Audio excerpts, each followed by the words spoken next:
నమస్తే, welcome to fire TV Telugu. వాస్తవంగా మిత్రులారా, సిరిసిల్లాలో అనేకమైన హాస్పిటల్స్ ఉన్నాయి. సిరిసిల్లాలో పిల్లలకు సంబంధించినవి కావచ్చు, బోన్స్కు సంబంధించినవి కావచ్చు, ఇతర హాస్పిటల్స్ చాలా ఉన్నాయి. వాస్తవంగా సిరిసిల్లాలో ఒక దయాగుణంతో నడిపించే హాస్పిటల్ ఏదైనా ఉందా అంటే వాస్తవంగా అది అమృత పిల్లల హాస్పిటల్ మాత్రమే. ఆంధ్రప్రదేశ్లో చిత్తూరు జిల్లా చౌడపల్లి మండలం కొత్తపల్లి గ్రామానికి సంబంధించిన ఒక దళిత నిరుపేద కుటుంబంలో పుట్టిన ఒక మనిషి, ఒక మట్టి మనిషి, చెమట చుక్క వాసన తెలిసిన మనిషి ఈరోజు సిరిసిల్లాలో అమృత హాస్పిటల్ను పెట్టి ఇక్కడ ఉన్నటువంటి ఈ ప్రాంతంలో ఉన్నటువంటి పిల్లలకు తక్కువ ధరలో వైద్యాన్ని అందిస్తూ ఇక్కడ ఉన్నటువంటి ప్రజల ద్వారా శబాష్ అని ఒక మంచి బిరుదు తీసుకుంటున్నటువంటి వ్యక్తి సురేందర్ సార్ గారు. ప్రస్తుతం అమృత హాస్పిటల్లో మనం ఉన్నాం. సార్తో మాట్లాడే ప్రయత్నం చేస్తా. మరి టీడీపీ పార్టీ టికెట్ ఆశిస్తూ ఉన్నారు చిత్తూరు ఎంపీగా పోటీ చేసేందుకు. మరి చంద్రబాబు నాయుడు గారు ఏ రకంగా వీరికి మద్దతు ఇస్తూ ఉన్నారు, మరి టికెట్ ప్రయాణం ఎంత దూరం వచ్చింది తెలుసుకునే ప్రయత్నం చేద్దాం. ఇంకొకటి చెప్పాలి మిత్రులారా, 6వ తరగతో 7వ తరగతో బహుశా 6 లేదా 7వ తరగతిలో ఉత్తీర్ణత సాధిస్తారు సురేందర్ సార్ చదువుకున్న పాఠశాలలో, ఆ చిత్తూరు జిల్లాలో కొత్తపల్లి గ్రామంలో నాకు తెలిసి. అప్పుడు ఉత్తీర్ణత అవార్డు ఆనాటి సీఎం చంద్రబాబు నాయుడు గారి చేతుల మీదకి వెళ్ళి సురేందర్ గారు ఆ అవార్డును అందుకుంటారు. మీకు అవార్డు వచ్చింది అని సురేందర్ గారికి ఇన్ఫర్మేషన్ ఎట్లా పోతుంది అంటే ఆనాటి కాలాన ఉన్నటువంటి టెలిగ్రామ్ పోస్ట్ ద్వారా పోతుంది. సిరిసిల్లాలో పిల్లల వైద్య నిపుణులుగా పనిచేస్తున్నటువంటి సురేందర్ గారు మనతో ఉన్నారు. వారితో మాట్లాడే ప్రయత్నం చేస్తా. సార్, ముందు కొత్తపల్లి గ్రామంలో జన్మించారు, నిరుపేద కుటుంబం. నేను కొంతవరకు మీ స్టోరీని తెలుసుకోగలిగిన. ఒక నిరుపేద కుటుంబం, అసలు వాస్తవంగా మీ విద్యాభ్యాసం ఎక్కడి నుండి స్టార్ట్ అయింది? ఎంబీబీఎస్ స్టార్ట్ అయినప్పటి నుండి ఎంబీబీఎస్, ఇప్పుడు పీజీ పెడియాట్రిక్ పిల్లల వైద్య నిపుణులుగా పనిచేస్తూ ఉన్నారు సిరిసిల్లాలో. ఒక్కసారి ఇదంతా చెప్పగలుగుతారా? మాది కొత్తపల్లి గ్రామం, చౌడేపల్లి మండలం, చిత్తూరు జిల్లా, ఆంధ్రప్రదేశ్. మా ఊర్లో స్కూల్ లేదు. మా ఊరు నుంచి సుమారుగా ఒక 1/2 కిలోమీటర్ దూరంలో మండల పరిషత్ పాఠశాల ఉండేది, ఎంపీపీ స్కూల్ పందిలిపల్లిలో. సో అక్కడ నేను 5వ తరగతి వరకు చదువుకున్నాను. తర్వాత అక్కడి నుంచి ఒక 1/2 కిలోమీటర్ దూరంలో జడ్పీ హై స్కూల్ ఉండేది, మేకల్ చిన్నేపల్లిలో 7వ తరగతి వరకు చదువుకున్నాను. అయితే ఇంకా చిన్నప్పటి నుంచి మన కుటుంబ పరిస్థితిని చూసి అసలు మా అమ్మ నాన్న ఎలాంటి వాళ్ళు అంటే వాళ్ళు చదువుకోలేదు కానీ జ్ఞానులు. ఇప్పుడు చదువుకి జ్ఞానానికి సంబంధం ఉంటుంది, మీరు చూసే ఉంటారు చాలా వరకు. కాకపోతే మనకున్న పరిస్థితుల నుంచి మనం బయటకు పడాలంటే చదువు తప్ప వేరే మార్గం లేదు అనేది మా అమ్మ మాకు మనసులో బాగా నాటుకునేటట్టు చేసింది, నాకు కానీ మా తమ్ముడికి కానీ. సో ఎట్లయినా చదవాలి. అందుకనే ఏం పని చేసేవాళ్ళు అప్పుడు? వ్యవసాయ కూలీలు. మా అమ్మ కూలీకి వెళ్ళేవాళ్ళు, మా నాన్న వీధి నాటకాలు కానీ ఆడేవాళ్ళు అన్నట్టు. కొన్ని చిన్నమ్మ కథ, తిమ్మమ్మ కథ, మహాభారతం ఇలాంటి నాటకాలు ఆడేవాళ్ళు. సో నాటకాల ద్వారా వచ్చిన డబ్బులతో అట్లా కుటుంబం గడిచేది అన్నట్టు. అంటే కడుపేదరికంగా ఉన్నటువంటి ఫ్యామిలీ నుండి బయటకు వచ్చారు. కడుపేదరికం అంటే చాలా, అంటే తినడానికి తిండి ఆ రోజు పని చేస్తే ఇంకా ఆ రోజు తినడం గలము, ఆ రోజు పని చేయకపోతే ఇంకా ఆ రోజు తిండి లేదనే పరిస్థితి ఉండేది అన్న. సో అలాంటి పరిస్థితి నుంచి ఎట్లయినా సరే బయటపడాలి. ఇప్పుడు మనం కొత్త బట్టలు అనేది సంవత్సరానికి ఒకసారి చూడడం అనేది చాలా కష్టమైన పరిస్థితి, అంటే మీరు అర్థం చేసుకోవచ్చు. అప్పుడు ఉన్నటువంటి పరిస్థితులు అట్లా ఉండే. సో ఆ పరిస్థితి నుంచి బయటపడాలంటే ఎలాగైనా చదువుకోవాలి, చదువు అని ఇంకా మా మనసులో నాటుకునేటట్టు చేసినారు మా అమ్మ నాన్న. సో దాన్ని బట్టి నేను ఒక్కో రోజు కూడా స్కూల్ ఆబ్సెంట్ కాలేదు, ఎట్లాంటి పరిస్థితుల్లో కూడా. సో 7వ తరగతిలో నాకు మండలం ఫస్ట్ వచ్చింది, 505 మార్కులు. మా గురువు గారు దేవేందర్ రెడ్డి గారు ఉండేవాళ్ళు. అసలు ఏం చేసినా ఆయన రుణం తీర్చుకోలేను నేను. సారు ఈ పిల్లవాడు చదువుతాడు బాగా అని నన్ను గుర్తించి వాళ్ళ అబ్బాయి చదువుతున్న గురుకుల పాఠశాలలో నన్ను చేర్పించాడు. అది ఆంధ్రప్రదేశ్ గురుకుల పాఠశాల గ్యారంపల్లి. అది స్టేట్లోనే టాప్ స్కూల్స్లో ఒక స్కూలు. ఇప్పుడు మన కార్పొరేట్ స్కూల్స్ చైతన్య నారాయణ రాకముందు గురుకుల పాఠశాల నాగార్జున సాగర్, గ్యారంపల్లి, కొడేనహల్లి ఇవే ఫేమస్ స్కూల్స్ అన్నట్టు. ఇవే top schools. State level rankers అందరూ కూడా ఆ స్కూల్స్ నుంచి వచ్చారు. ఆ స్కూల్లో చేర్పించారు. ఆ స్కూల్లో చేరిన తర్వాత 8, 9, 10 అక్కడ చదివాను. 10వ తరగతిలో నాకు స్టేట్ ర్యాంక్ వచ్చింది. అప్పుడు ప్రతిభ అవార్డు వచ్చింది. చంద్రబాబు నాయుడు గారు అప్పుడు పిల్లలందరినీ కూడా ఎల్బీ స్టేడియం తీసుకొచ్చి అవార్డు ఇచ్చారు, ప్రతిభ అవార్డు. అది క్యాష్ ప్రైజ్ కూడా ఇచ్చారు, ఇంటర్మీడియట్ చదువు కోసం అని చెప్పి. సంవత్సరానికి 20,000 క్యాష్ మనీ కూడా ఇచ్చారు. చంద్రబాబు నాయుడు గారు మీకు అవార్డు ఇచ్చారు. అప్పుడు ఆ చిన్ననాటి వయసులో అనుకున్నారా నేను భవిష్యత్తులో ఎంబీబీఎస్ డాక్టర్ కావాలి, ఈ సార్తోనే మళ్ళీ ఎంపీ టికెట్ తీసుకోవాలని అప్పుడేమన్నా అనుకున్నారా? లేదు, రాజకీయాల గురించి అప్పుడు లేదు. బాగా చదువుకోవాలి, జీవితంలో మంచిగా సెటిల్ కావాలి, మన కుటుంబ పరిస్థితిని మార్చాలి.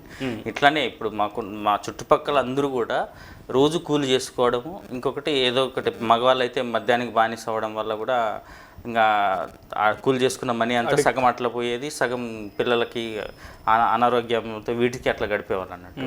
సో నా చుట్టుపక్కల పరిస్థితిని, నా కుటుంబ పరిస్థితిని నేను మార్చుకోవాలంటే చదువు తప్ప నాకు వేరే మార్గం లేదు అని ఇంకా చదువు చదువు చదువు అసలు వేరే ఆలోచనే లేదు అసలు.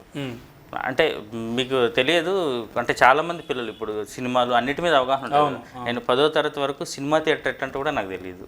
కంప్లీట్గా స్టడీ మీద చదువుకోవాలి, సాధించాలి రెండే కసిగా.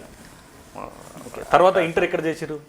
ఇంటర్మీడియట్ 10th క్లాస్లో మార్క్స్ ఎవరికన్నా 540 కంటే ఎక్కువ వచ్చిన వాళ్ళందరూ కూడా అన్ని కార్పొరేట్ కాలేజెస్లు ఉచితంగా చదువు చెప్పేవాళ్ళు అన్నట్టు. సో వేణుగోపాల్ నాయుడు గారు వివేకానంద జూనియర్ కాలేజ్ రన్ చేసేవాళ్ళు చిత్తూరులో. అది చాలా మంచి కాలేజ్, చాలా బాగుంటుంది. ఎంసెట్లో ఫస్ట్ ర్యాంక్ కూడా వచ్చింది ఆ కాలేజ్కి. వాళ్ళు నాకు ఉచితంగా చదువు చెప్పారు ఇంటర్మీడియట్ అప్పుడు. సో బైపీసీ అక్కడ చదివాను. అప్పుడు రాసినప్పుడు ఎంసెట్ నాకు ప్రైవేట్ మెడికల్ కాలేజ్ కుప్పంలో సీట్ వచ్చింది. కాకపోతే ఇయర్కి 55,000. కానీ 55,000 అంటే ఇప్పుడు తక్కువ అనిపించవచ్చు, 55,000తో ఎంబీబీఎస్ చదవడం అంటే చాలా సులభం అనిపించవచ్చు. కానీ మనకి 500 అయినా చాలా కష్టమైన రోజులు అవి. ఆ టైంలో 50,000 రూపాయలు ఫీజు, 500 పెద్ద సబ్జెక్ట్ అప్పుడు.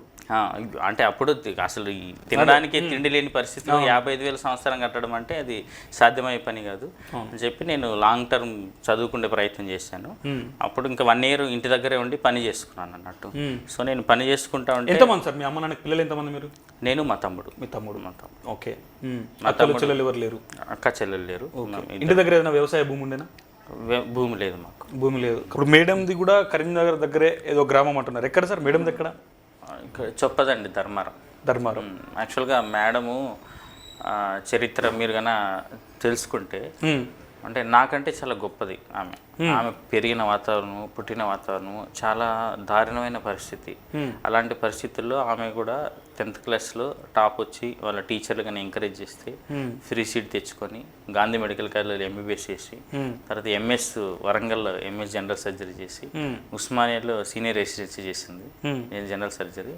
అప్పుడు నాకు పరిచయం ఇట్లా ఐడియాలజికల్ కానీ ఇప్పుడు కాలేజ్లో స్టూడెంట్స్ గ్రూప్స్ ఉంటాయి కదా, సో అట్లా వివేకానంద గ్రూప్ ఉండేదాన్ని. ఇలా ఐడియాలజికల్ కామన్ ఫ్రెండ్స్ ద్వారా పరిచయం అయింది. లవ్ అండ్ అరేంజ్డ్ అని కాదు, మేము ఐడియాలజికల్గా మనం ఇలా ఉన్నాం. యూజువల్గా ఎలా ఉంటుంది, ఇప్పుడు పెళ్లి చేసుకుంటే మంచి కార్లు, లగ్జరియస్ లైఫ్ ఇట్లా ఉండకూడదు. మనం సొసైటీ కోసం పనిచేయాలి, మనం చదువుకున్నందుకు మనం వృత్తికి న్యాయం చేయాలి, ఇలాంటి ఐడియాలజికల్గా మనం కలిసి పని చేద్దాం ఫ్యూచర్లో అని అదే ఉద్దేశంతో పెళ్లి చేసుకున్నాం. సో హ్యాపీగా ఉన్నారు? హ్యాపీ. ఇప్పుడు సిరిసిల్ల ఎందుకు ఎంచుకున్నారు అప్పుడు? సరే, ఇప్పుడు మేడంది కరీంనగర్ దగ్గర చుప్పదండి ధర్మారం అని చెప్పారు. సిరిసిల్లానే ఎందుకు ఎంచుకున్నారు? ఉమ్మడి కరీంనగర్ జిల్లాలో చాలా జిల్లాలు ఉన్నాయి కదా, సిరిసిల్లాని ఎంచుకోవడానికి ప్రధాన కారణం ఏంటి? అంటే నేను అప్పుడు ఎండి అయిపోయిన తర్వాత ఒక 1 year ఎక్కడైనా పని చేద్దాం, సో దట్ మనం ఆర్థికంగా కొంత స్థిరపడిన తర్వాత సూపర్ స్పెషాలిటీ చదువుకుందాం, డిఎం అట్లా చదువుదాం అనే ఆలోచన ఉండే. కాకపోతే కార్పొరేట్ హాస్పిటల్స్లో నేను పని చేయలేను. మన ప్రవృత్తికి కార్పొరేట్ హాస్పిటల్లో మనం ఇమ్మడలేము. అవును. సో అట్లా అని చెప్పి బాగా పల్లెటూర్లకు వెళ్ళినా మనం చదువుకున్న చదువుకి అక్కడున్న సదుపాయాలకి న్యాయం జరగదు. సో ఏదైనా డిస్ట్రిక్ట్ హెడ్ క్వార్టర్స్ అయితే బాగుంటుంది. నేను ఆంధ్రాలో చాలా ఊర్లకు వెళ్ళాను, మా ఊరు దగ్గర నుంచి. ఇక్కడ కూడా చాలా ఊర్లకు వెళ్ళాను, బాన్సువాడ దగ్గర నుంచి కరీంనగర్, కోరట్లు అంతా తిరిగిన. సో ఇంకా సిరిసిల్ల ప్రాంతం అంటే తెలియదు నాకు, ఏదో డివైన్ కనెక్షన్ ఉన్నట్టుంది. ఇక్కడ బాగా అనిపించింది, ఇక్కడ స్టార్ట్ చేద్దాం అనుకుని ఇక్కడ నుంచి స్టార్ట్ చేసిన. స్టార్ట్ చేసినప్పుడు ఎట్లా ఏమైనా ప్రాబ్లమ్స్ ఫేస్ చేసిరా సార్? ఫస్ట్ ఇప్పుడు ఈ దాకా తీసుకొచ్చిర్రు, హిమాంశు హాస్పిటల్ కావచ్చు, పెద్దపల్లిలో హాస్పిటల్, ఇక దుబ్బాకలో అయితే చరిత్రలో ఫస్ట్ టైం పిల్లల హాస్పిటల్ని అక్కడ ప్రారంభించారు మీ ఆధ్వర్యంలో. ఎట్లా ఫీల్ అయ్యారు? ఫస్ట్ ఏమైనా ప్రాబ్లమ్స్ ఫేస్ చేసిరా సిరిసిల్లలో? ప్రాబ్లమ్స్ కొన్ని అని కాదు, చాలా ప్రాబ్లమ్స్. ఇప్పుడు ఇంకా మీకు తెలిసే ఉంటుంది, ఎవరిని విచారించిన అంటారు. నేనేంటంటే ఏదైనా సరే ప్రాబ్లంతో వస్తారు. ఇప్పుడు పిల్లలు జ్వరంతో వచ్చినారనుకోండి, జ్వరంకి ట్రీట్మెంట్ ఇచ్చి పంపిస్తే జ్వరం తగ్గిపోతే మంచి డాక్టర్ అని చెప్తారు. అవును. కానీ మేము మనకున్న స్వభావాన్ని బట్టి మనం జ్వరాన్ని మాత్రం ట్రీట్ చేసేది కాదు. అంటే పైన సిమ్టమాటిక్ ట్రీట్మెంట్ కాదు, రూట్ కారణం ఏంది అసలు, మళ్ళీ జ్వరం రాకుండా అంటే ఏం చేయాలా, వ్యాధి నిరోధక శక్తిని ఎట్లా పెంచుకోవాలా. ఇప్పుడు ఈ ప్రాంతంలో సుమారుగా 70-80% మంది రక్తహీనతతో బాధపడుతున్నారు. మన రాజన్న సిరిసిల్ల జిల్లా రక్తహీనత వల్ల చాలా సఫర్ అవుతారు పిల్లలు. జ్వరాలు రిపీటెడ్గా వస్తుంటాయి, జ్వరం 102 అట్లా వస్తే ఫిట్స్ వచ్చేస్తుంటాయి. సో నాకు అవి చూసి చాలా బాధ అనిపించేది. అందుకని నేను ఆల్మోస్ట్ చాలా స్కూల్స్కి వెళ్ళినా, ఇక్కడ గవర్నమెంట్ ప్రైవేట్ చాలా స్వచ్ఛంద సేవా కార్యక్రమాలు కూడా చాలా విలేజెస్కి వెళ్ళినా, చాలా మంది సర్పంచులు నాకు వ్యక్తిగతంగా తెలుసు. సో ఆరోగ్య అవగాహన కార్యక్రమాలు అట్లా పెట్టినాము. సో సిమ్టమాటిక్ ట్రీట్మెంట్ కాకుండా, అప్పుడు జ్వరం తగ్గే మందులు కాకుండా మళ్ళీ మళ్ళీ హాస్పిటల్ చుట్టూ తిరగకుండా ఉండాలంటే ఏం చేయాలా చెప్పే ప్రయత్నం చేస్తున్నాము. ఏ పని మీరు చేసినా ఫస్ట్లో చాలా రెసిస్టెన్స్ వస్తుంది, చాలా ప్రతిఘటన ఎదుర్కోవాల్సి వస్తుంది. సో ఎక్కువ మంది సడన్గా ఒక 6 నెలల్లోనే ఎక్కువ మంది పేషెంట్లు వస్తే ఎవరు చూసి తట్టుకోలేరు. బయట నుంచి వచ్చినాడు, రాత్రి 12 గంటలకు కూడా 20 పేషెంట్లు వచ్చి. సో దాని ఫలితంగా కాంపిటీషన్ ఉంటుంది ప్రతి ఫీల్డ్లో. దాని ఫలితంగా నేను చాలా ఫేస్ చేయాల్సి వచ్చింది. సో పతాక శీర్షికల్లో పేపర్లో వచ్చింది, టీవీలో ఇచ్చారు. సో నేను అది మర్చిపోలేను. అది కూడా చాలా కఠినమైన మూమెంట్ నా లైఫ్లో. అప్పుడు కూడా స్వామి వివేకానంద ఐడియాలజీ నాకు ఉంది కాబట్టి నేను ఫేస్ చేయగలిగిన. ఒక మామూలు డాక్టరు దేశంలోనే వన్ ఆఫ్ ద బెస్ట్ కాలేజీలో చదువుకొని, స్వామీజీ చెప్తాడు క్లియర్గా, ఫస్ట్లో రెసిస్టెన్స్ వస్తుంది, తర్వాత ఆర్గ్యూ చేస్తారు, తర్వాత యాక్సెప్ట్ చేస్తారు. ఇప్పుడు వాళ్ళు అట్లా చేయడం చాలా మంచిదే అయింది. మీకు చెప్పాను కదా, స్వామి వివేకానంద ఐడియాలజీ చదువుకున్న వాళ్ళు, అర్థం చేసుకున్న వాళ్ళకి ఏమవుతుందంటే, నేను అప్పుడు ఓన్లీ పిల్లల వైద్యుడిగా ఉండేవాడిని. వాళ్ళు చేయడం బట్టి నేను ఎంటర్ప్రెనర్గా ఎదిగిన. సో నాకు ఓకే, మనం ఇక్కడ ఈ ఊరికే రెస్ట్రిక్ట్ కావద్దు, ఇక్కడికే రెస్ట్రిక్ట్ కావద్దని. ఇప్పుడు దుబ్బాకలో పిల్లల హాస్పిటల్ లేదు, అక్కడ పిల్లల హాస్పిటల్ పెట్టినాం. ముస్తాబాద్లో పిల్లల హాస్పిటల్ లేదు, అక్కడ పిల్లల హాస్పిటల్ పెట్టినాం. పెద్దపల్లి కరీంనగర్ దగ్గర ఉంటుంది, అక్కడ అడ్మిషన్ చేసుకుంటే హాస్పిటల్ వెళ్ళేవు, అన్ని కరీంనగర్కి వెళ్ళాలి. కరీంనగర్లో మళ్ళీ పెద్ద పెద్ద హాస్పిటల్, కార్పొరేట్ కల్చర్ ఉంది. సో మనం అఫోర్డబుల్ ప్రైస్లో అడ్మిషన్ సెంటర్ పెడదామని పెద్దపల్లిలో పెట్టినాము. సో అట్లా రెసిస్టెన్స్ వచ్చినప్పుడు అంతా ఇంకొక స్టెప్ ముందుకు వెళ్ళినాం, కానీ వెనక్కి వెళ్ళలేదు. అది స్వామీజీ ఐడియాలజీ వల్లనే సాధ్యమైంది. కొంచెం టీబీ డిసీజ్ ఉన్న వాళ్ళని కూడా మీరు అడాప్ట్ చేసుకుని ట్రీట్మెంట్ ఇస్తున్నట్టుగా కొత్త వార్తలు కూడా విన్నాం సార్. అది అంటే నేను ప్రత్యేకంగానే కాదు, అది మామూలుగానే గవర్నమెంట్ ఆఫ్ ఇండియా ప్రపోజల్ ఏంటంటే, ఈ దేశంలో టీబీ అనేది చాలా భయంకరమైంది, చాప కింద నీరులో బాగా స్ప్రెడ్ అవుతుంది. మామూలు టీబీ అనేది మల్టీ డ్రగ్ రెసిస్టెన్స్ టీబీగా మారిపోయింది. అంటే మందులకి పని చేయండి, మందులకి లొంగని టీబీ. అది ఒకసారి వచ్చిందంటే చాలా ప్రమాదం. ఆ మనిషితో పాటు ఆ మనిషి చుట్టుపక్కల ఒక 15 మందిని చంపేస్తుంది అది. అది ఎవరికైనా రావచ్చు. సో అలాంటి పరిస్థితి నుంచి మనం బయటపడాలంటే ప్రధానమంత్రి గారు నరేంద్ర మోడీ గారు టీబీ ముక్త భారత్ అనే ఒక ప్రోగ్రామ్ స్టార్ట్ చేస్తారు. అంటే టీబీ ఫ్రీ ఇండియా, కంప్లీట్గా టీబీ లేకుండా ఉండాలి. సో ప్రతి టీబీ రోగిని సొసైటీలో డాక్టర్స్, ఇంకెవరైనా ప్రముఖులు వాళ్ళు అడాప్ట్ చేసుకోరు. టీబీ ట్రీట్మెంట్ 6 నెలల నుంచి 9 నెలల వరకు ఉంటుంది కదా.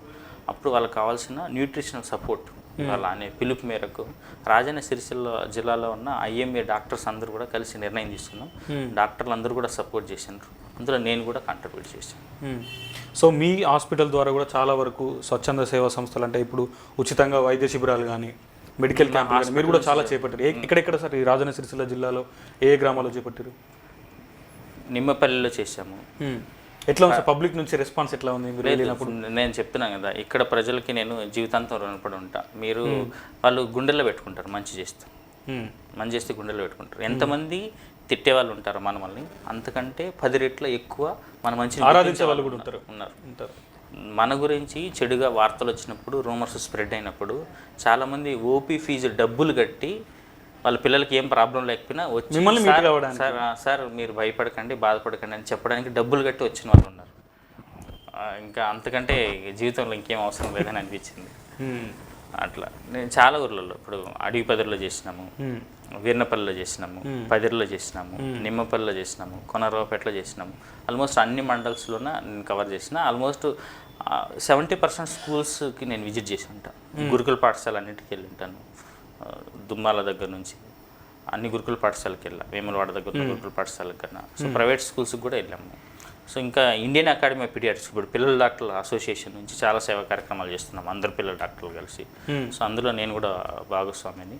కరోనా అప్పుడు మనం ప్రభుత్వ కార్యాలయాల్లో అన్నిటికి కూడా శానిటైజర్ స్టాండ్ మా ఫ్రెండ్ డిజైన్ చేశాడు బెంగళూరులో, మహేంద్రరాజ్ అని ఉంటాడు. శానిటైజర్ స్టాండ్స్ తెప్పించి ప్రతి కార్యాలయం ముందర శానిటైజర్ స్టాండ్లు మనం డొనేట్ చేసినాం ప్రతి కార్యాలయంలో. సో చాలామంది పూర్ పేషెంట్స్కి డైలీ నీడ్స్ నిత్యావసర వస్తువుల్ని మనం ఇచ్చినాం కరోనా టైంలో చాలా యాక్టివిటీస్ చేసాము.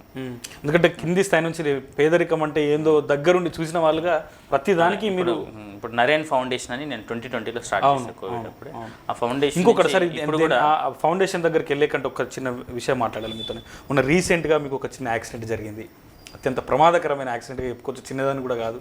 రామంచులో జరిగిన యాక్సిడెంట్ వాస్తవంగా మిత్రులారా, దేవుడు మంచి చేసే వాళ్ళకి ఎప్పుడు మంచిగా చేస్తాడు అన్నదానికి ఇది ఒకటే నిదర్శనం. ఎందుకంటే అత్యధికంగా ప్రయాణం చేయాల్సి ఉంటుంది ఏ ఫీల్డ్లో అయినా కూడా.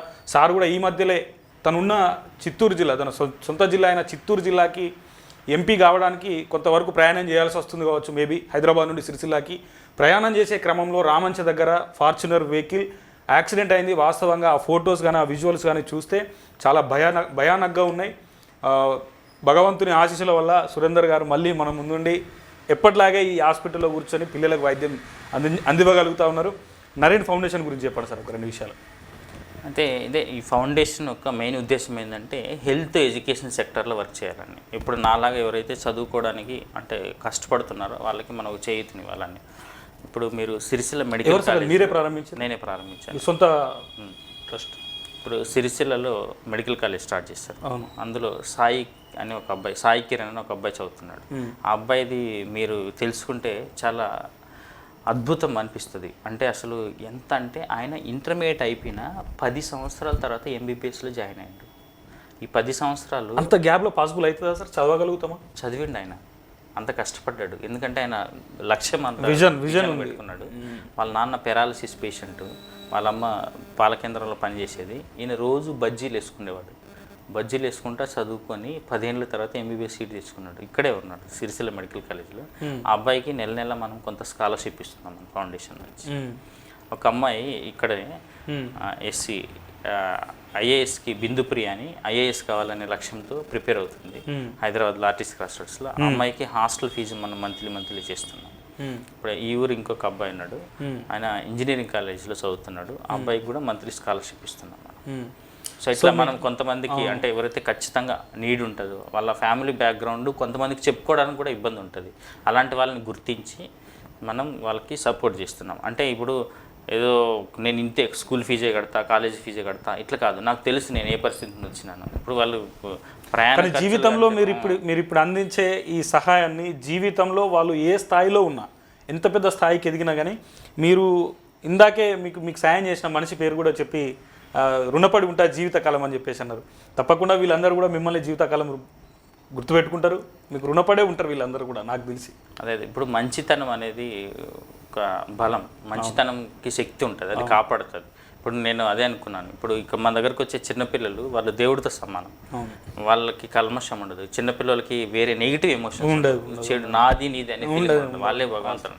సో మనం వాళ్ళకి ఏదైనా మంచి చేసి ఉంటాం కాబట్టి మన అంత పెద్ద యాక్సిడెంట్ నుంచి ఎలా ఈజీగా బయట పడగొట్టగలిగింది. సో ఇంకా భగవంతుడు కాపాడిండు, ఆ పిల్లలు కాపాడిండ్రు. మీరు ట్రీట్మెంట్ ఇచ్చే పిల్లలే కాపాడారు అనుకోవచ్చు, అంతే, వేరే ఏం లేదు అసలు. సో ఇప్పుడు సార్ వాస్తవంగా నేను ఈ ఇంటర్వ్యూ పెట్టడానికి ప్రధాన కారణం ఏంటంటే చిత్తూరు డిస్ట్రిక్ట్ చౌడపల్లి మండలం కొత్తపల్లి గ్రామానికి చెందిన మీరు కింది స్థాయి నుంచి వెళ్ళి చదువుకున్నారు, అనేకమైనటువంటి ఆటుపోట్లను ఎదుర్కొన్నారు, ఓయూలో చదువుకున్నారు, ఎంబీబీఎస్ అయిపోయింది, పీజీ పెడియాట్రిక్ అయిపోయింది, సిరిసిల్లలో పిల్లల వైద్య నిపుణులుగా పనిచేస్తూ ఉన్నారు. ఉన్నట్టుండి సడన్గా రాజకీయాలకి ఎందుకు పోవాలనుకున్నారు? అసలు మీ లక్ష్యం ఏంది? రాజకీయాల వైపు ఎందుకు చూడాల్సి వస్తుంది మీరు? అదే ఇప్పుడు ఒక డాక్టర్గా మీరు రోజుకి చాలా మందితో ఇంటరాక్ట్ అవుతుంటాం.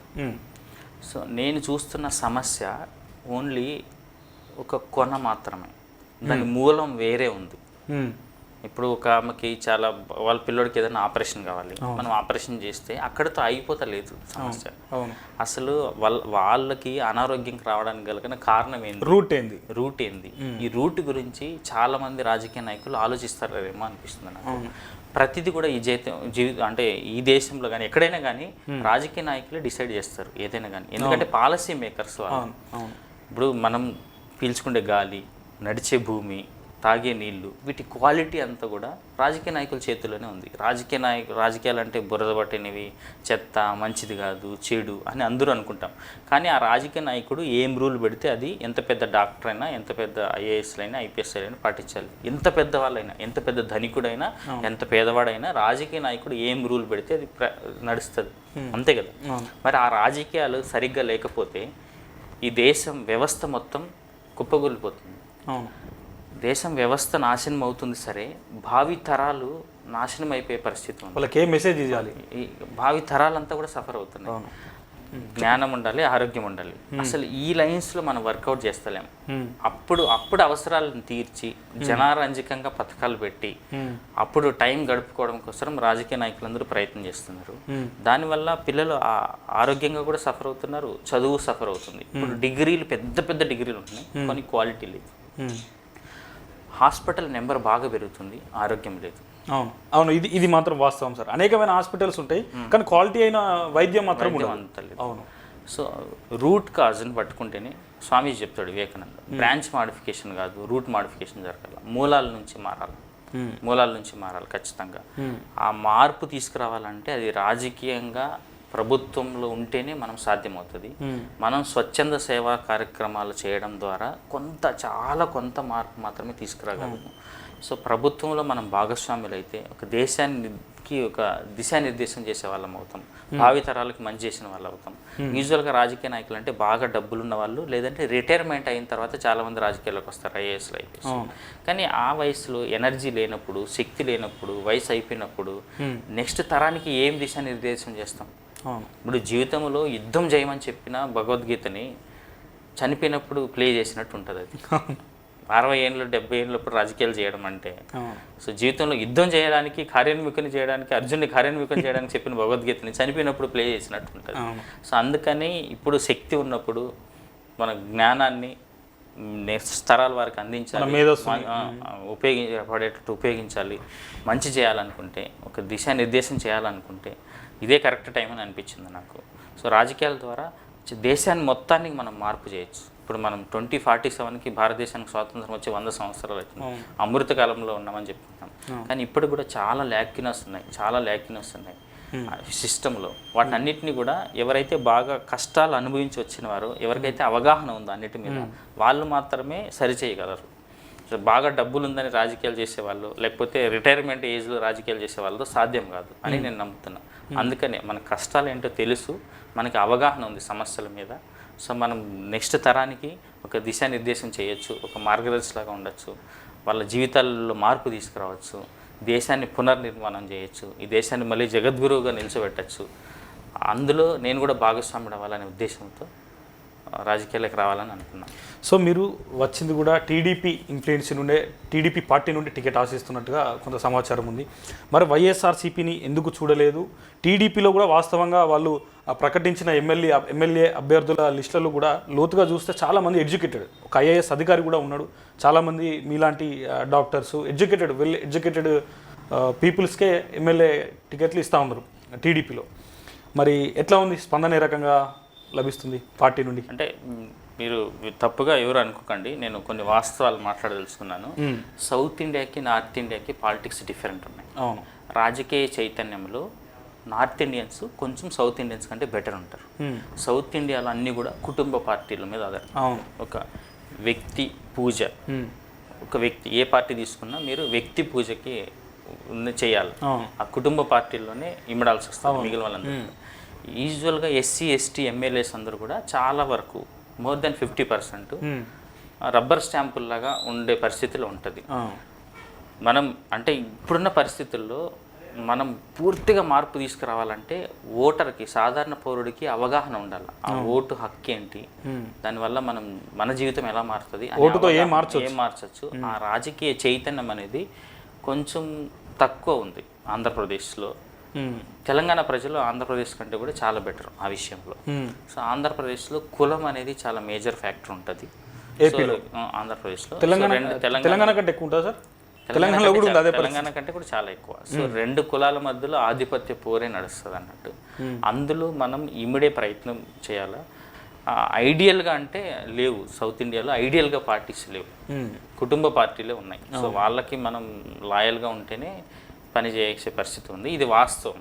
ఇప్పుడు నచ్చినా నచ్చకపోయినా, ఎవరికైనా నచ్చినా నచ్చకపోయినా ఇది వాస్తవం. మనం చాలా ప్రాంతీయవాదము, కులవాదము ఇలాంటి తక్కువ, అంటే అసలు మనం మాట్లాడుకోలేము, సమాజానికి ఇవి హాని చేస్తాయి. ఇలాంటి ఐడియాలజీతో రాజకీయాలు నడుస్తున్నాయి. సో దీంట్లో మార్పు తీసుకురావాలంటే ఒక్క రోజులో అయ్యేది కాదు. అలా అని చెప్పి ఆ రాజకీయ పార్టీని బైపాస్ చేసి కూడా మనం వెళ్ళే పరిస్థితి లేదు. ఎందుకంటే పబ్లిక్ అందరూ కూడా వాళ్ళకి కనెక్టెడ్ ఉన్నారు, రెండు వర్గాలుగా విడిపోయి ఉన్నారు. సో ఇప్పుడు సింపుల్ ఏంటంటే, ఈ రూమ్ని నేను శుభ్రం చేయాలంటే ఈ రూమ్ లోపలికి వచ్చి శుభ్రం చేయాలి, బయట నుంచి శుభ్రం చేయడం కుదరదు. బురదను శుభ్రం చేయాలంటే బురద మీద పడుతుంది. సో ఉన్న వాటిలో ది బెస్ట్ ఏంది? సో చంద్రబాబు నాయుడు గారికి ఒక విజనరీ లీడర్ అనే పేరు ఉంది. ఆయన చాలా కన్స్ట్రక్టివ్ వర్క్ చేసిండు. అంటే ఈ రోజు పని చేస్తే ఒక 30 ఏళ్ళ తర్వాత ఫలితాలు వస్తాయి. అది 30 ఏళ్ళ తర్వాత చూడగలిగిన వాడికి అర్థమవుతుంది ఆయన ఏం పని చేసింది. సో ఆయన ఒక విజనరీ లీడర్ కాబట్టి ఆయన నాయకత్వంలో మనం వర్క్ చేయొచ్చు 100%. ఇప్పుడు మీరు చెప్పినట్టుగా హైదరాబాద్ ఇంత డెవలప్ అయింది అంటే దానికి మూలాలు వేసింది సిబి నాయుడు గారు. ఆయన ఫలితాలు ఇప్పుడు మనం చూస్తున్నాం. సో ఇప్పుడు ఆయన లేకపోవచ్చు, సో ఆయన ఎవరు అనుభవిస్తూ ఉండొచ్చు. సో పర్వాలేదు, అట్లాంటి విజన్ ఉన్న నాయకుడు కావాలా. కాబట్టి ఆయన నాయకత్వంలో మనం దేశానికి కొంచెం ప్రయత్నం చేయొచ్చు. అందుకే నేను ఎమ్మెల్యే చూజ్ చేసుకోలేదు. ఎంపీ అయితే కొంచెం మనం మాట్లాడేదానికి అంటే మనం కాంట్రిబ్యూట్ చేయొచ్చు, ఎడ్యుకేషన్ పరంగా, హెల్త్ పరంగా, దేశవ్యాప్తంగా ఉన్న వాళ్ళకి, బడుగు బలహీన వర్గాలకి మనం ఏమైనా చేసే ప్రయత్నం చేయొచ్చు అనే ఉద్దేశంతో నేను ఎంపీ చూజ్ చేసుకున్నాను. ఎమ్మెల్యే అయితే మళ్ళీ అక్కడ అదే లోకల్గా చాలా ప్రాబ్లమ్స్ ఉంటాయి. అంటే కులం అనేది ప్రధాన పాత్ర పోషిస్తుంది, వర్గం అనేది ఇంపార్టెంట్, అది డబ్బులు అనేది కూడా ప్రధానమైన పాత్ర పోషిస్తుంది. డబ్బుల్ని మనం ఇగ్నోర్ చేయడానికి లేదు. సో నేను అందుకోసమనే ఎంపీ అయితే కొంచెం అంటే పార్లమెంట్లో ఉంటాం మనం. సో దేశానికి సంబంధించిన నిర్ణయాలు తీసుకోవడంలో మనం కొంత పాత్ర పోషించవచ్చు, మనం కాంట్రిబ్యూట్ చేయొచ్చు, మనం వర్క్ చేయొచ్చు అనే ఉద్దేశంతో ఎంపీ అనేది చూజ్ చేసుకున్నా. వారి దృష్టికి వెళ్ళిందని అనుకుంటున్నాను. నేను లోకేష్ గారిని కలిశాను. సో లోకేష్ గారు చూద్దామని అన్నారు. అంటే ప్రొఫైల్ అయితే రీచ్ అయింది, పెద్దసారి కూడా రీచ్ అయింది, చంద్రబాబు నాయుడు గారి దగ్గర కూడా రీచ్ అయిందని అనుకుంటున్నాను. చూస్తామని చెప్తున్నారు. మోస్ట్లీ ఒక 1 వీక్లో ఏదో ఒక రిజల్ట్ చెప్తారు. సో అవకాశం వస్తే ఖచ్చితంగా నేను, అంటే ఇప్పటి వరకు ఒక రాజకీయ నాయకుడు ఫుల్ టైం ఎప్పుడు పనిచేస్తారు రాజకీయాల్లో అంటే ఎలక్షన్స్ అప్పుడు, మిగిలిన టైంతో వాళ్ళ వ్యాపారాలు చూసుకుంటారు. 100%. ఒక రాజకీయ నాయకుడు కేవలం పబ్లిక్ కోసమే 24/7 పని చేస్తే ఒక ఆదర్శకరమైన ఎమ్మెల్యే ఎట్లుంటాడు, ఒక ఆదర్శంగా ఉంటే ఎంపీ ఎట్లుంటాడు, ఒక కాన్స్టిట్యున్సీలో ఎంత మార్పు తీసుకురావచ్చు.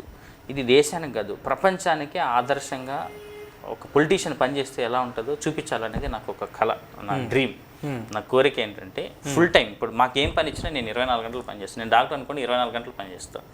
ఇప్పుడు రాత్రి 2 గంటలకు 3 గంటలకు వచ్చినా మాకు అసలు ఏముండదు. ఇప్పుడు ఎట్లా పేషెంట్ చూస్తామో అప్పుడు కూడా అట్లే చూస్తాం అన్నట్టు.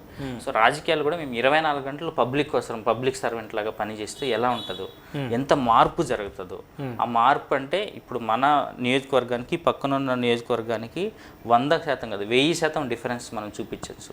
దేశం మొత్తానికి ఒక దిక్సూచిలాగా చేయాలి అనేది నాకున్న చిన్న కోరిక. పని చేస్తే ఎలా ఉంటుంది, ఒక వ్యక్తి ఫుల్ టైం నిజంగా సేవా దృక్పథంతో పని చేస్తే ఎలా ఉంటుంది, ఎంత మార్పు తీసుకురావచ్చు ఈ దేశంలో అనేది దేశ ప్రజలకు చూపించాలి ఒకసారి. ఇప్పుడు by God grace MP ticket మీకు వస్తే అక్కడ ఉన్నటువంటి రాజకీయ సమీకరణలను మీకు అంటే మీకు అనుకూలంగా తీర్చిదిద్దుకునేందుకు అక్కడ ఉన్నటువంటి 100% ఎందుకంటే నా బలం ఏంటంటే యూత్. ఈ దేశంలో యూత్ వాళ్ళకి మీరు అర్థమయ్యే భాషలో చెప్తే ఖచ్చితంగా వాళ్ళు కనెక్ట్ అవుతారు. సో యూత్ని నేను కన్విన్స్ చేసుకోగలను. నేను మా తమ్ముడు గురుకుల పాఠశాలలో చదువుకోవడం వల్ల మావి మంచి గురుకుల పాఠశాలలు, అంటే అక్కడ చదువుకున్న వాళ్ళందరూ వెల్ సెటిల్డ్. సో చిత్తూరు జిల్లాలో ఉన్న ప్రతి పంచాయతీలో మా సీనియర్స్, జూనియర్స్, మా ఫ్రెండ్స్ ఉన్నారు. వాళ్ళు మా వెల్ విషర్స్, మాకు సపోర్ట్ చేస్తారు. అండ్ వాళ్ళు సొసైటీలో మంచి ఇన్ఫ్లుయెన్స్ చేసే పొజిషన్లో కూడా ఉన్నారు. చిన్న స్థాయి వ్యక్తులు, వాళ్ళ జీవితం వాళ్ళు చూసుకునే వాళ్ళు కాదు. సో ఇన్ఫ్లుయెన్స్ చేసే పొజిషన్లో ఉన్నారు. చాలామంది చాలా మంచి పొజిషన్లో సెటిల్ అయినారు. సో వాళ్ళ ద్వారా నేను వర్క్ చేయగలను. ప్లస్ నాకు ఇప్పటికే చాలామంది జిల్లా వ్యాప్తంగా ఉన్న ఉద్యోగ సంఘాలు కానీ చాలామంది ఫోన్లు చేస్తున్నారు, మేము సపోర్ట్ చేస్తాం. మీలాంటి ప్రొఫైల్ ఉన్న వాళ్ళు రాజకీయాలకు రావాలి ఖచ్చితంగా. ఇప్పుడు రోజు ఈ డబ్బులు కులం చూసి వాళ్ళకు కూడా రోత పుట్టింది. సో విరక్తి వచ్చేసింది. ఖచ్చితంగా ఎవరన్నా మంచి, ఇప్పుడు మీలాంటి వాళ్ళు వస్తే పాలిటిక్స్ మీద కూడా రెస్పెక్ట్ పెరుగుతుంది, జనాలకు గుడ్ విల్ వస్తుంది పార్టీకి కూడా. సో పార్టీ కూడా మిమ్మల్ని కన్సిడర్ చేస్తుందని అనుకుంటున్నాము, మీకు మేము అందరం పని చేస్తాము అని ఏదైతే ఆపోజిట్ పార్టీలు ఉన్నారు, పార్టీలకు సంబంధం లేకుండా నాకు చాలామంది వందల మంది ఫోన్లు చేస్తున్నారు. అంటే ఈవెన్ ప్రెస్ వాళ్ళ దగ్గర నుంచి కూడా సార్ జెన్యున్గా హానెస్ట్గా మేము కోరుకుంటున్నాం మీకు రావాలని చెప్పి సో నేను ఖచ్చితంగా మద్దతు అనేది కష్టమైన విషయం కాదు నాకు అసలు. సో టికెట్ వస్తే 100% గెలిచినట్టు, అంతేనా? సందేహమే లేదు, అందులో డౌటే లేదు. అంటే అవార్డు తీసుకున్న చేతుల మీదకి ఎంపీ టికెట్ తీసుకొని తర్వాత బొట్టు కూడా పెట్టించుకున్నాడు గెలిచిన తర్వాత, ఖచ్చితంగా 100% గెలుపు, సందేహమే లేదు. సో ఇంకొకటి వాస్తవంగా ఒక విమర్శ కూడా వస్తుంది సార్, ఇక్కడ ఓపెన్గా అడగాలి మిమ్మల్ని కూడా. డాక్టర్గా ఉన్నాడు, మంచి హాస్పిటల్స్ రన్ అవుతున్నాయి, ఎందుకు రాజకీయాలు అనే వాళ్ళు కూడా ఉంటారు చిత్తూరులో ఖచ్చితంగా. అట్లాంటి వాళ్ళకి ఏమైనా సమాధానం చెప్తారు ఇట్లాంటి ప్రశ్నలు వచ్చినప్పుడు? ఇప్పుడు ఈ హాస్పిటల్ ద్వారా వందల మందికి మాత్రమే మనం సేవ చేయగలం ఒక్కొక్క హాస్పిటల్ నుంచి, కొన్ని కోట్ల మందికి సేవ. ఎందుకంటే అట్లా అడిగిన వాళ్ళకి సమాధానం చెప్పాల్సిన బాధ్యత అవసరం మనకి ఎంతైనా ఉంటుంది. ఖచ్చితంగా కొన్ని కోట్ల మందికి సేవ చేసుకునే భాగ్యం కలుగుతుంది ఒక మంచి రాజకీయ నాయకుడు అయితే. అవును, రాజకీయాల్లో రెండు చేయొచ్చు. ఒకటి ప్రజల మీద అధికారాన్ని పెత్తనం చెలాయించి ప్రభుత్వ ఆస్తిని ఏదో రకంగా దొంగతనంగా మింగే రాజకీయ నాయకులు ఉంటారు, సేవ చేసే రాజకీయ నాయకులు ఉంటారు. నేను కొన్ని కోట్ల మందికి సేవ చేయాలని అనుకుంటున్నాను, చేస్తాను.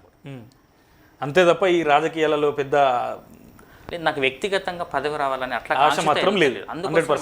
మనం ఇప్పుడు చేస్తున్న పనిని ఇప్పుడు 100 మందికి చేయగలుగుతున్నాం, అప్పుడు కోట్ల మందికి చేయొచ్చు.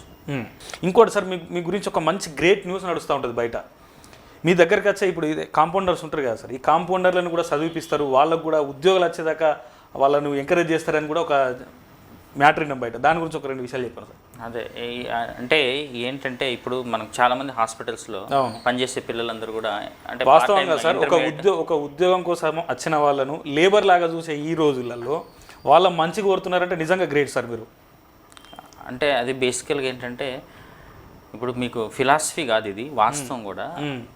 మనకి ప్రతి మనిషికి కావాల్సిన ఆనందం. అవును, ఇప్పుడు మీకు ఏదైనా ఒక పెన్ కావాలనుకోండి, ఒక 10 రూపాయలు ఇస్తే ఒక పెన్ ఇస్తారు. ఏదైనా హోటల్కి పోతే ఒక 200 ఇస్తే ఎంతో మీల్స్ ఎంతో ఉంటుంది. కానీ మనిషికి కావాల్సిన ఆనందం, ఈ ఆనందం కావాలంటే ఏం చేయాలంటే మనం మిగిలిన వాళ్ళని ఆనందంగా ఉంచాలి. మనకు కావాలంటే ఫస్ట్ వాళ్ళ ఆనందంగా ఉండాలి. సో ఆనందానికి ఇన్వెస్ట్మెంట్ ఆనందమే. సో మిగిలిన జీవితాల్లో మార్పు తీసుకొస్తేనే మన జీవితంలో మార్పు జరుగుతుంది. మన చుట్టుపక్కల వాతావరణం బాగుంటేనే మనం బాగుంటాం. ఇప్పుడు నేను ఒక్కడనే ఎదిగి నేను ఒక్కడనే బాగున్నాను అనుకోండి, నా చుట్టుపక్కలంతా బస్తీలు ఉన్నాయనుకోండి, సింపుల్. చాలా సార్లు ఇది డిస్కషన్కి వచ్చి ఉంటుంది. నేను పెద్ద బంగ్లా కట్టుకుని అద్దాల మేడ కట్టుకుని నా పక్కనంతా బస్తీ వాతావరణాన్ని అట్లా పెట్టుకుని అనుకోండి, ఏదో రోజున వాడు మందు తాగేసి బంగ్లా మీద రాయేస్తే మొత్తం కొలాప్స్ అవుతుంది. సో అట్లా ఉండకూడదు సమాజం. సో అందరూ కలెక్టివ్గా ముందుకెళ్ళాలి. అందుకని నేను మా దగ్గర పనిచేసే పిల్లలందరికీ ఎంకరేజ్ చేసినాం, చెప్పినాం, మీరు ఇంటర్మీడియట్తో అట్లా ఆగద్దు. మగవాళ్ళైనా ఆడవాళ్ళైనా వాళ్ళు ఇది ఇప్పుడు నర్సింగ్ జాబ్లో పర్మనెంట్గా సెటిల్ అవ్వాలనుకుంటే ఏఎన్ఎం ఎగ్జామ్ రాపించి సర్టిఫికేట్ తెచ్చుకున్న వాళ్ళు ఉన్నారు, జిఎన్ఎం రాసి సర్టిఫికేట్ తెచ్చుకున్న వాళ్ళు ఉన్నారు, ఇప్పుడు జిఎన్ఎం చదువుతున్న వాళ్ళు ఉన్నారు, జిఎన్ఎం కంప్లీట్ అయ్యి గవర్నమెంట్ జాబ్ తెచ్చుకున్న వాళ్ళు కూడా ఉన్నారు. మన దగ్గర పని చేసి గవర్నమెంట్ జాబ్లో జాయిన్ అయిన వాళ్ళు కూడా ఉన్నారు, జిఎన్ఎం కంప్లీట్ చేసి. సో అంటే ఏమీ పని రాకుండా వచ్చి ఇక్కడ పని నేర్చుకొని జిఎన్ఎం చదువుకొని ఇప్పుడు గవర్నమెంట్ జాబ్ తెచ్చుకొని పని చేస్తున్న వాళ్ళు కూడా ఉన్నారు. సో అట్లా మనకు మంచి చేస్తే మంచి వస్తుంది. అందులో ఉండే ఆనందం మిగిలిన వాటితో వచ్చే ఆనందం కంటే చాలా డిఫరెంట్, చాలా తేడా ఉంటుంది అసలు. అది అంటే అది అనుభవిస్తేనే తెలుస్తుంది, అది చెప్తే వచ్చేది కాదు. ఇప్పుడు లడ్డు ఎంత స్వీట్ ఉంది ఎట్లా తెలుస్తుంది? లడ్డు తింటేనే తెలుస్తుంది. అట్లా మంచి చేస్తే మనకు వచ్చే ఆ సంతృప్తి అనేది చేస్తేనే అర్థమవుతుంది. సార్ ఇంకోటి, ఇక్కడ అమృత హాస్పిటల్ నడుస్తుంది, ఇవన్నీ హాస్పిటల్స్ ఓకే. తర్వాత ఇంకెక్కడ సార్, ఇంకెక్కడ పెట్టాలనుకుంటున్నారు హాస్పిటల్స్ని? ఇంకా అదర్ డిస్ట్రిక్ట్స్ ఎక్కడైనా ప్లాన్ చేస్తున్నారా? అంటే ఎక్కడైతే అవసరం ఉందో, ఏ ఊర్లో అయితే నీడ్ ఉందో, ఏ ఊరు అయితే డాక్టర్స్ ఇంకా రీచ్ అవ్వలేదు స్పెషాలిటీ సర్వీస్, అట్లాంటి వాటికి వెళ్దామని అనుకుంటాం. నెక్స్ట్ హాస్పిటల్ బాన్స్వాడ అని అనుకుంటాం. బాన్స్వాడలో హాస్పిటల్లో అడ్మిషన్ పెట్టుకునే హాస్పిటల్ పిల్లలకి చాలా సీరియస్ అయితే వాళ్ళు దూరం ప్రయాణం చేయాల్సి వస్తుంది. ఓన్లీ ఓపీ సెంటర్స్ ఉన్నాయి, నిజామాబాద్ అట్లా వెళ్ళాల్సి వస్తుంది.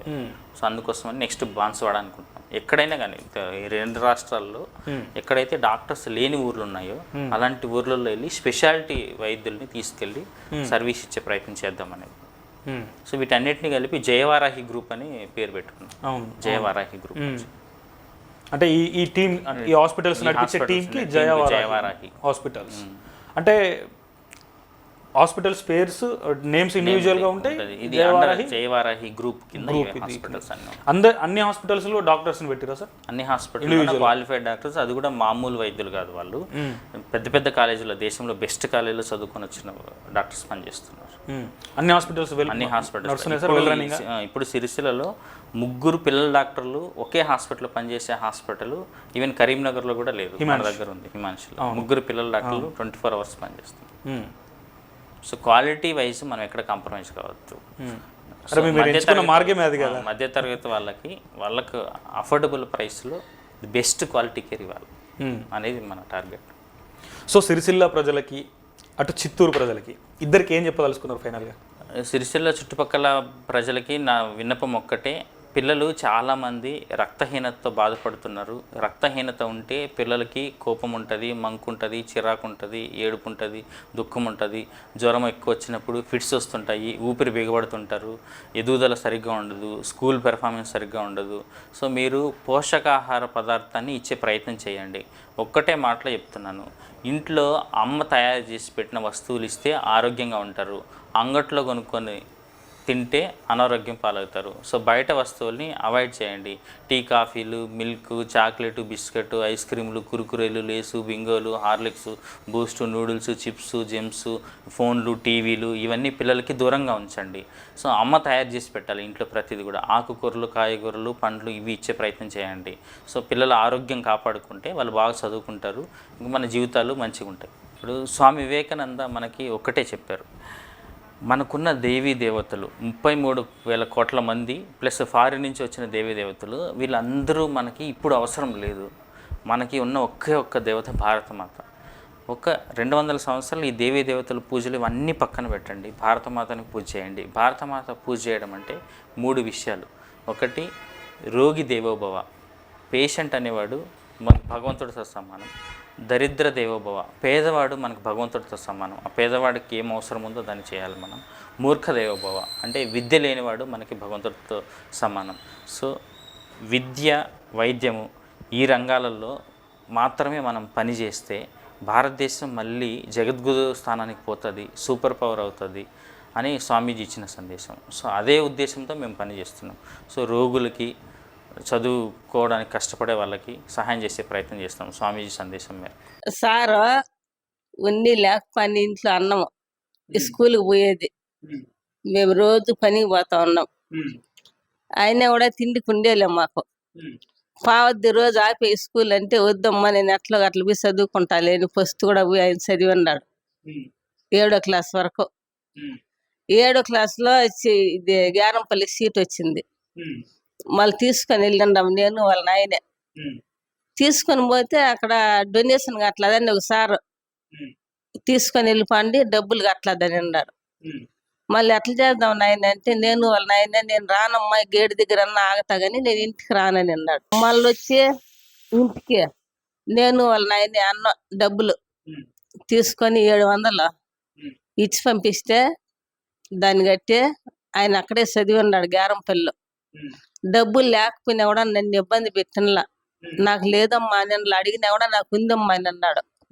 మేము ఎప్పుడు పని చేసుకుంటా ఆయన బీ చూడటం లేదు సక్రంగా, అడిగేది కూడా ఎట్లున్నావు అన్నప్పుడు ఫోన్లు లేదు, జాబులు నవ్వటనే తినకపోయినాయి, పొస్తున్న మంచి బట్టలు లేవు.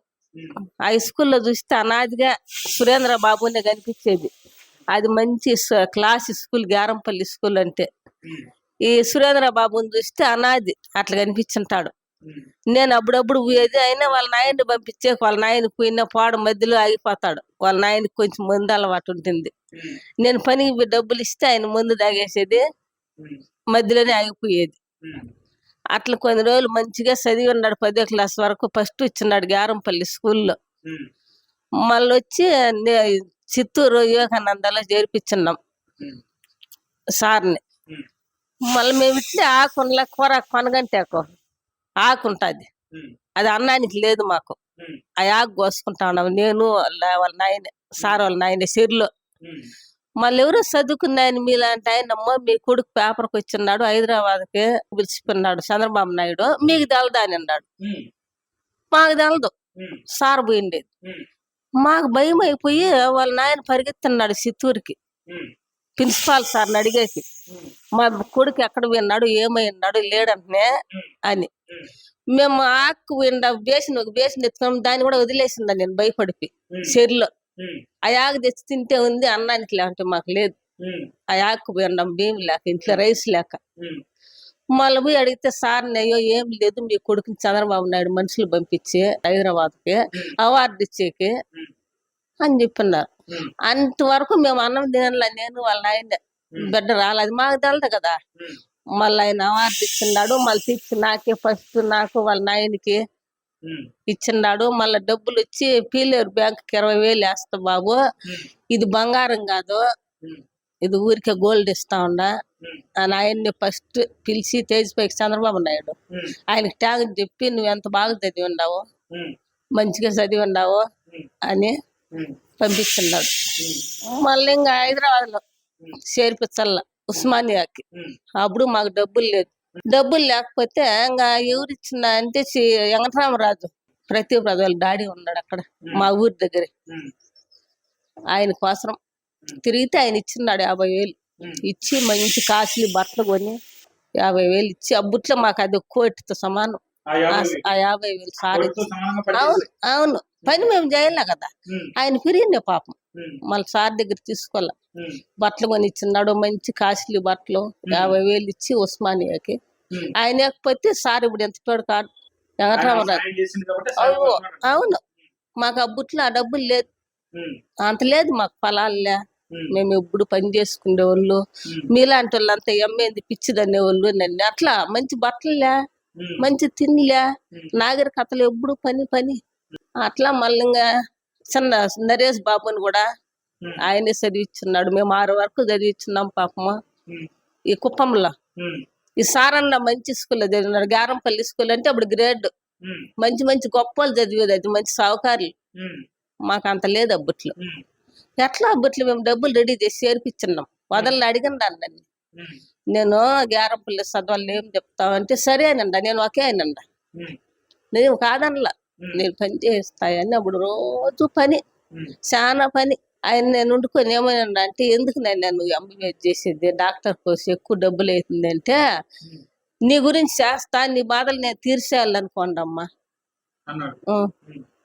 నీకోసం నేను డాక్టర్ కోర్సు చేయాలా, నీ బాధలు తీర్చేయాలా, నువ్వు మంచిగా ఉండాలా, నీ బాధ నేను ఎప్పుడు స్వల్లేను. ఆయన ఇంటికి వచ్చినప్పుడు కూడా నేను ఇంటికాడ ఉన్నా కదా, ఎప్పుడు పని పని ఎండకి మస్తుగా. వాళ్ళ నాయన కొంచెము మంచిలే, ఇప్పుడు బాగుంది సంతోషమే. మళ్ళీ వాళ్ళ తమ్ముని చదివిస్తున్నాడు నరేష్ బాబుని కూడా సారే. హైదరాబాద్ ఏం కాలేజీ అదే నిజాం కాలేజీలో. అవును మేము భరోసా తీసుకోవాల నరేష్ లో, వాళ్ళ అన్నే తీసుకున్నాడు. నాకు మళ్ళీ కొంచెము నిమ్మలం వస్తా ఉంది సార్తో. ఎప్పుడు ఎంబీబీఎస్ సీట్ వచ్చిందో హైదరాబాద్ లో, ఆ బుట్టింటి కొంచెం మంచిగా నేను ఫీల్ అయినా, మంచిగా మనిషిగా ఉన్నండా. అంతకుముందు నేను మంచిగా లేను, ఎప్పుడు సార్ గురించి చదువుతా ఉన్నాడే, వాళ్ళ నాయనకి వచ్చారులే అని కొంచెం బాధ. చాలా కష్టాలు, సార్ లేకపోయినా కూడా పనులకు పోయి మట్టి పని, కరువు పని అంటారు గుడి, ఆ పనులకు వచ్చిండారు ఇద్దరు, సారు వాళ్ళ తమ్ముడు కూడా పని, నరేష్ కూడా పని చేయన్నారు. ఇప్పుడు సంతోషం కదా, ఇంతకన్నా సంతోషం. ఈ బాధలు ఉన్నాయి. పిల్లలు 3 నలుగురు ఉన్నారు, 2 మనవళ్ళు 1 మనవరాలు, అంతా బాగానే ఉంది. ఇప్పుడు సార్ కొంచెము నిమ్మలంలే నాకు సార్తో. టయానికి తిండి తినలా, నిద్రలే, ఎట్లా బిజీ అయితే మనిషి బాగుండాలి కదా, ఎట్లా చేసేది. ఈ ఓటు ఎలక్షన్ కోటి నిలిచిందాడు, అదొక బాధ ఉంది నాకు. దేవుడు ఎట్లా చేస్తాడు అని అట్లంతా చేసి కష్టపోయినాడు బాగా సార్. మేము కూడా కష్టపోయినా, మమ్మల్ని ఏమిటికి ఇబ్బంది పెట్టలే. మంచి బట్టలు లేవే, నాకు మంచి తిండి లేదే అని ఇద్దరు అడిగనలా. నరేష్ అడగల, ఈ సారు అడిగనలా. యాది ఉన్నింది అదే, ఉన్ని లేక పని చదువుకున్నారు. మాకు అదిలే ఇదిలే, వాళ్ళు మంచి కాస్ట్లీ బట్టలు అన్నారే, మాకు లేవు కదమ్మా, నన్ను ఇబ్బంది పెట్టలే. నేను అన్నీ కూడా ఉన్నమ్మా అని అన్నారు. మనకు ఉన్నిలేమ్మా, మనకు లేదు కదా, మనకు ఎవరు తెచ్చేవాళ్ళనే మాట అన్నారు, కానీ నన్ను బాధ పెట్టలే. ఇద్దరు అంతే అంత గొప్ప